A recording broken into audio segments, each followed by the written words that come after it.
Every life is a story, every moment a chapter. Here on Slow English Stories, we pause to listen. Today we travel to the heart of West Africa. We will hear the epic tale of a boy born to be a king.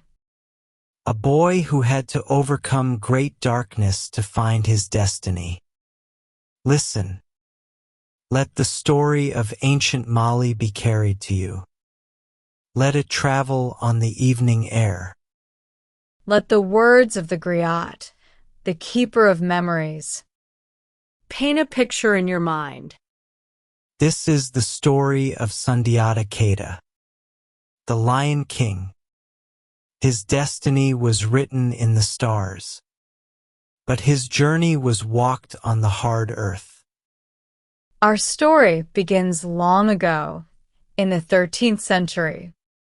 It is in the Mandinka kingdom of Kingaba. This was a land of wide, sunlit savanna.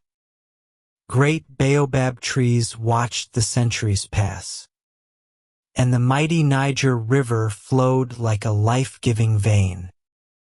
The capital of Kingaba was Niani.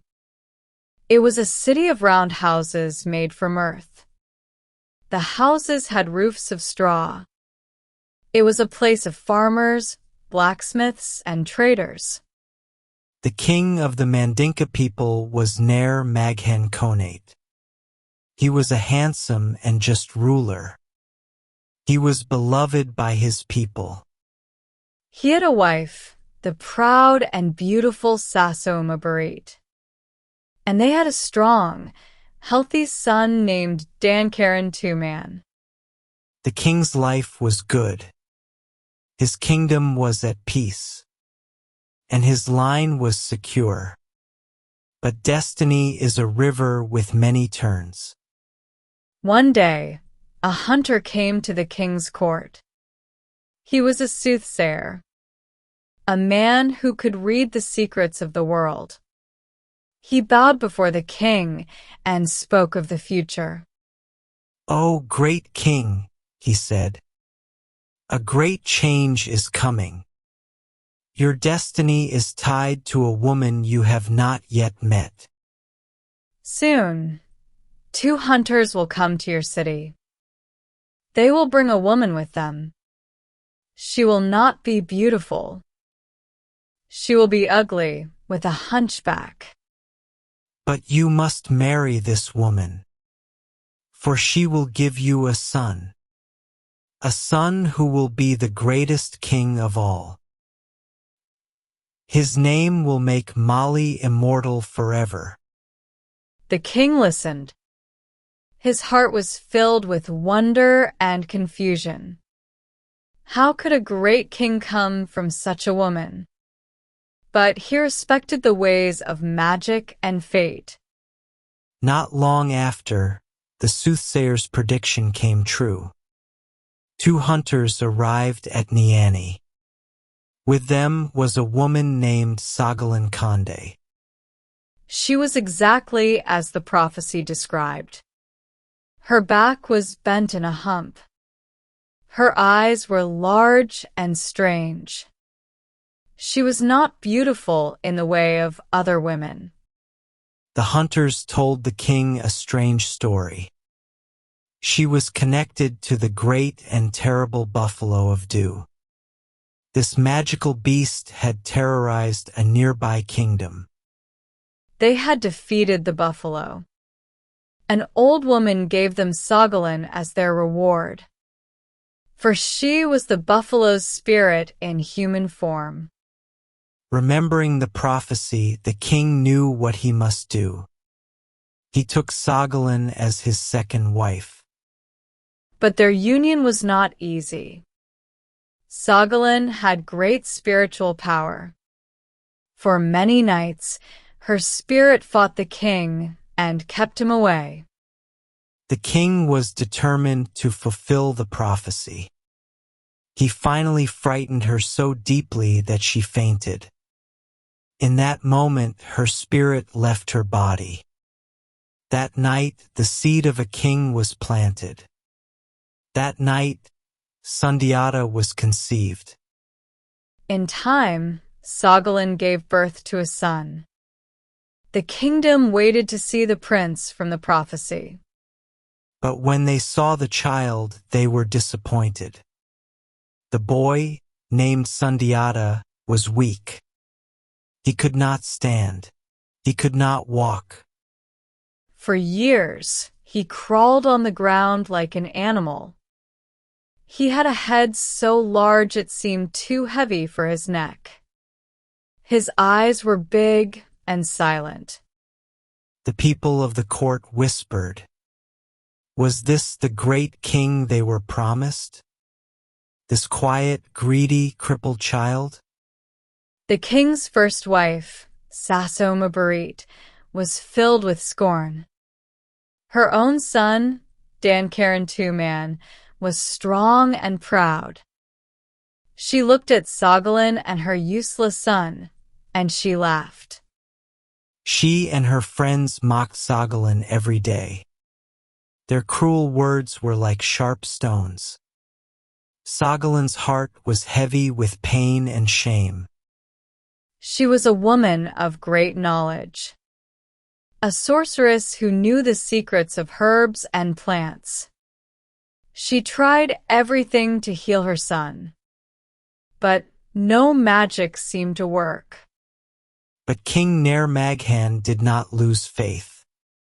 He saw something in his son's quiet eyes, a fire that no one else could see.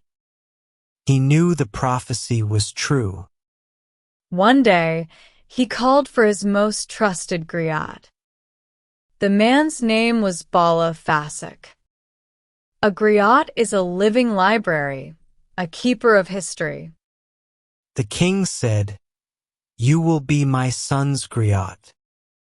Stay with him, be his memory, be his voice. He will need you when his destiny awakens." This was a great honor. It was a sign that the king still believed in his son. Bala Fasek became Sundiata's companion and friend. Years passed. When Sundiata was 7 years old, the old king died. The moment he was gone, Sasoma Barit acted quickly. She ignored the old king's wishes. She used her power to make her own son the new king. With her son on the throne, Susuma's cruelty grew worse.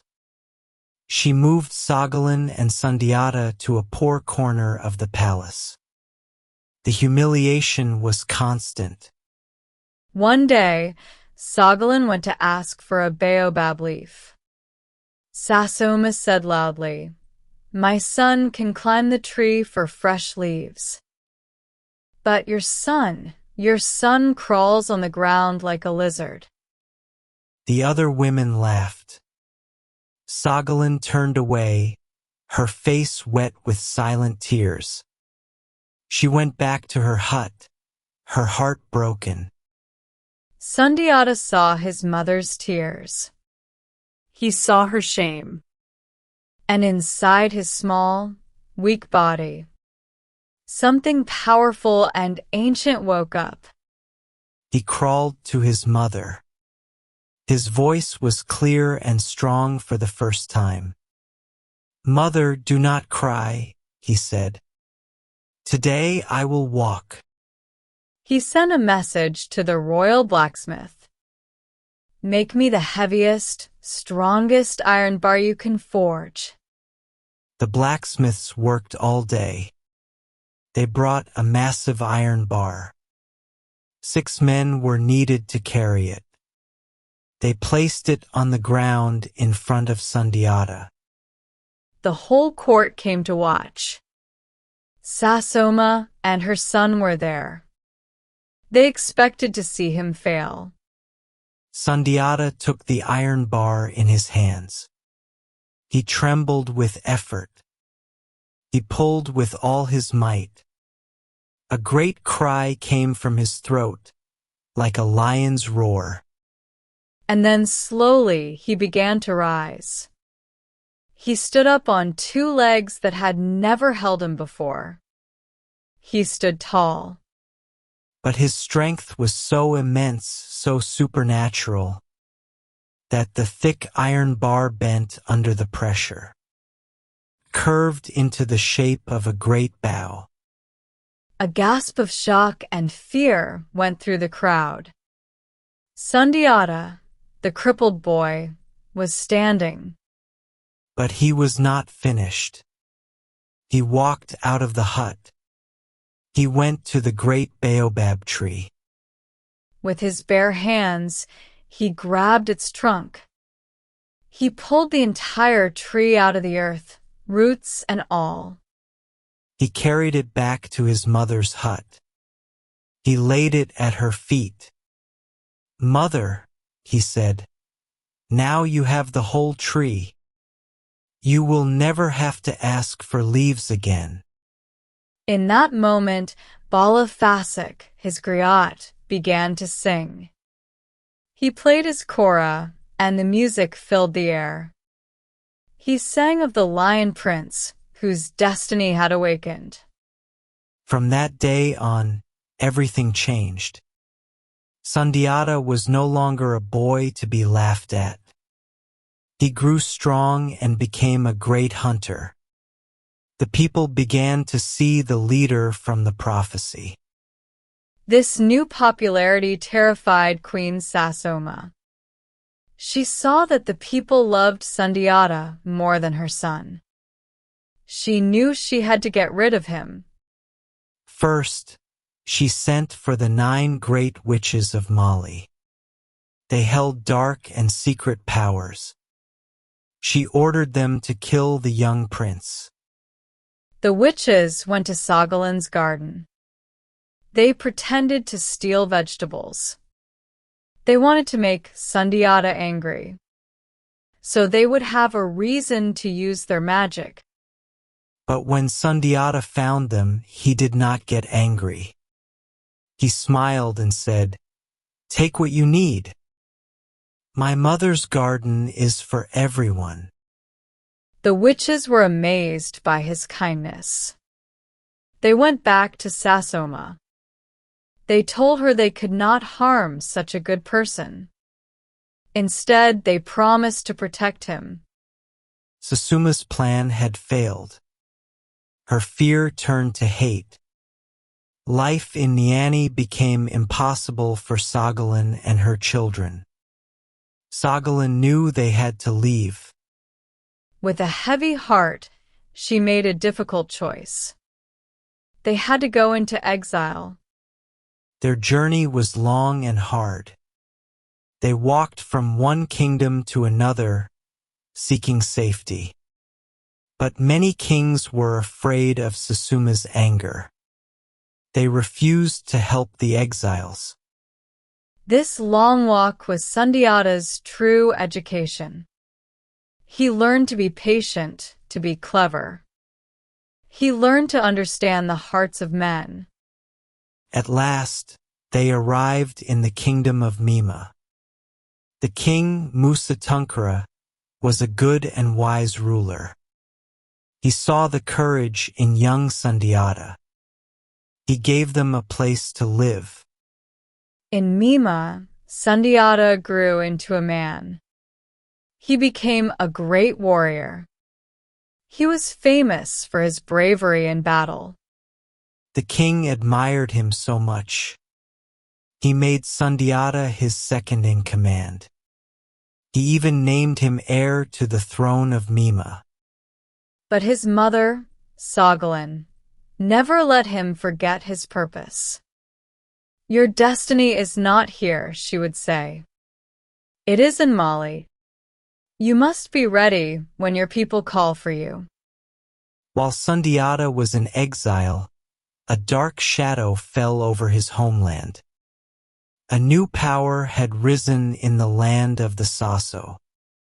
Its king was Samauro Kante. Samauro was no ordinary king. He was a sorcerer of immense and terrible power. He was a cruel tyrant who conquered kingdom after kingdom. Samauro's army was like a storm of locusts. He attacked Mali. The weak king, Dankaran-Tuman, fled in terror. He abandoned his people. Samauro Kente became the master of Mali. He ruled with fear and black magic. His fortress was a place of horror. It was decorated with the heads of 9 defeated kings. The people of Mali suffered greatly. Their sons were taken as slaves. Their daughters were taken for the sorcerer king. In their misery, the people began to remember. They remembered the prophecy of a great king. They remembered the crippled boy who pulled a tree from the earth. They remembered the lion prince, Sundiata. They decided to send messengers. They would search for their lost prince. The messengers traveled for months. They were the last hope of a broken people. The messengers from Mali finally arrived in Mima. They found Sundiata, now a powerful viceroy. They bowed before him. They told him of the suffering of his people. Sundiata listened. His heart was filled with sorrow and anger. He looked at his mother, Sagalan. He saw in her eyes that the time had come. Sundiata went before the king of Mima. He told him he must leave. The king was sad, but he understood destiny. He gave Sundiata half of his own army to help. And so Sundiata began his long march home. As he traveled, his army grew. Warriors who were tired of Samauro's tyranny joined him. His army became a great force for freedom. Great news arrived. His sister, Nana Triban, and his griot, Bala Fasik, had escaped from Samauro's fortress. They brought a secret of incredible importance. Nana Triban had been forced to be one of Samauro's wives. But she was clever and brave. She discovered the secret of his magic. His power was tied to a magical weakness. The great sorcerer king had one thing that could destroy him: the spur of a white rooster. Sundiata now had more than an army. He had hope. He knew how to defeat the shadow that covered his land. The 2 great armies finally met on the plains of Karina. On one side, the fearsome army of the Saso. They were led by Samauro Kente, dressed in black. On the other side stood the united forces of the Mandinka. They were led by the Lion Prince, Sundiata Keita. The drums of war thundered. The battle began with a great roar. It was a storm of dust and steel. This was more than a battle of men. It was a battle of magic. Sundiata and Samauro finally faced each other. Samauro used his dark powers. One moment he was there, the next he had vanished. He reappeared on a distant hill, laughing. Sundiata remembered his sister's words. He took his bow and chose a special arrow. Its tip was not iron. It was the sharp spur from a white rooster. He aimed carefully at the distant figure. He pulled back the string and let the arrow fly. The arrow grazed Samauro's shoulder. It was just a scratch. But in that instant, Samauro cried out in terror. He felt all his magic drain out of his body. It was like water from a broken pot. He was no longer a sorcerer. He was just a man. Fear took hold of him. He turned his horse and fled. He disappeared into the mountains and was never seen again. When the Sasso warriors saw their king run away, their courage broke. They threw down their weapons and scattered. The battle was over. The victory belonged to Sundiata. After the great victory, the allied kings gathered. With one voice, they proclaimed Sundiata Keita their leader. They gave him the title Munsa, which means King of Kings. He was the first emperor of the new, united Mali Empire. He led his people back to Niani. He built a new, great capital city. The empire became rich and powerful. Sundiata ruled with wisdom, not just strength. He organized the great clans by their skills. Blacksmiths, weavers, farmers, each had an important role. At a great assembly, Sundiata declared the Kurukanfuga. It was an oral constitution for all the clans. It was a set of laws about justice and respect for every life. Under Munsa Sundiata, a great peace settled over the land. The boy who could not walk, the prince who was driven into exile, had returned to fulfill his destiny. His story is told to this day.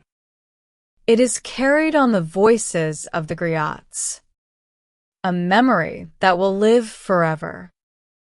The boy who was once weak became a great king, and the Mali Empire he built became a light for the world. Thank you for listening to Slow English Stories. We hope you enjoyed this journey into history.